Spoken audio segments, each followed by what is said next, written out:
Just ఎందుకు share చేసుకుంటున్నానంటే ఒక్కొక్కసారి చాలా ఇన్నసెన్స్ ఉంటుంది. పుస్తకాల్లో మనం ఒకటి చదువుతాము, రియాలిటీలో కొన్ని మనకు తెలియవు. So this is my brief introduction. అప్పుడు LLB టాపర్ గా ఉన్నటువంటి నేను సివిల్స్ రాశాను, ప్రిలిమ్స్ మెయిన్స్ రాశాను. తర్వాత ఐ కుడెంట్, ఈ లోపు గ్రూప్ 1 నోటిఫికేషన్ వచ్చింది. అందులో క్వాలిఫై అయ్యి అసిస్టెంట్ ఆడిట్ ఆఫీసర్ గా పనిచేశాను.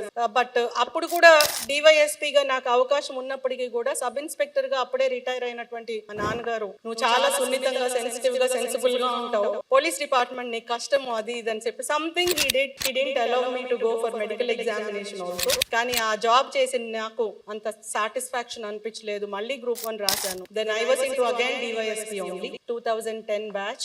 After my post in DYSP, నేను DSP గా చేస్తూ ఉన్న తర్వాత, అప్పటికి నేను 2 పిల్లల తల్లిని. I continued my studies, completed my MSc psychology. ముందు గ్రాడ్యుయేషన్ ఇన్ సైకాలజీ చేశాను. DSP గా ఉద్యోగం చేస్తూ MSc సైకాలజీ కంప్లీట్ చేసి మాస్టర్ ఆఫ్ లా కూడా కంప్లీట్ చేశాను. లా ఎగ్జామ్స్ రాసేటప్పుడు మా SP గారు నాకు సెలవులు ఇవ్వలేదు. ఎందుకు ఇవ్వలేదు అంటే because of that busy schedule. వారికి అగేన్స్ట్ గా నేనేం చెప్పదలుచుకోలేదు, కానీ ఎగ్జామ్ అయితే వెళ్ళి నీకు పర్మిషన్ ఇస్తాను అన్నారు. ఏలూరు DSP గా ఉన్న నేను పాలకొల్లులో ఎగ్జామ్, నాకు సెంటర్ అక్కడ వచ్చింది, వెస్ట్ గోదావరి పెట్టుకుంటే. ఫస్ట్ ఎగ్జామ్ వెళ్ళేటప్పుడు డౌరీ డెత్ కేసు, వెళ్తూనే మధ్యలో ఒక దగ్గర భీమడోల్ జంక్షన్ దగ్గర దిగి ఆ dowry death case scene visit చేసుకొని SPs కి, ఇన్స్పెక్టర్స్ కి కొన్ని ఇన్స్ట్రక్షన్స్ ఇచ్చి వెళ్ళి ఎగ్జామ్ రాసి రావడం వచ్చింది. అదేంటో నాకు తెలియదు. సెకండ్ ఎగ్జామ్ రోడ్ యాక్సిడెంట్ అయింది. థర్డ్ ఎగ్జామ్ ఇంకేదో మర్డర్ జరిగింది. I don't know what has happened, but in spite of it, if you have that క్షుధ అండ్ తృష్ణ, ఈ ఆకలి, ఈ తృష్ణ అనే లక్షణం మనకుంటే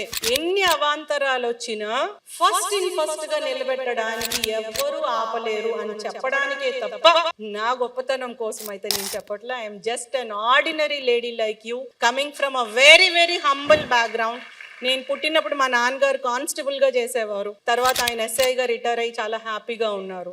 ఆర్డినరీ మిడిల్ క్లాస్ ఫ్యామిలీ. కష్టం అయితే ఏం లేదు, కానీ అట్లా అని cake walk or rosy life అయితే కాదు. అదే బస్ పాస్, 5th క్లాస్ నుంచి బస్ పాస్ LLB వరకు బస్ పాస్ క్యూ లైన్ లో రెన్యువల్ చేయించుకోవడం all the time. So usual గా అంటూ ఉంటారు కదా, వాడు చాలా rich, born with silver spoon, golden spoon, కాబట్టి ఇవి వచ్చినాయి, అవి వచ్చినాయి, IITలు వచ్చినాయి, నీట్ వచ్చింది, మెడిసిన్ వచ్చింది, CA అయ్యాడు, అది ఇదని. నో,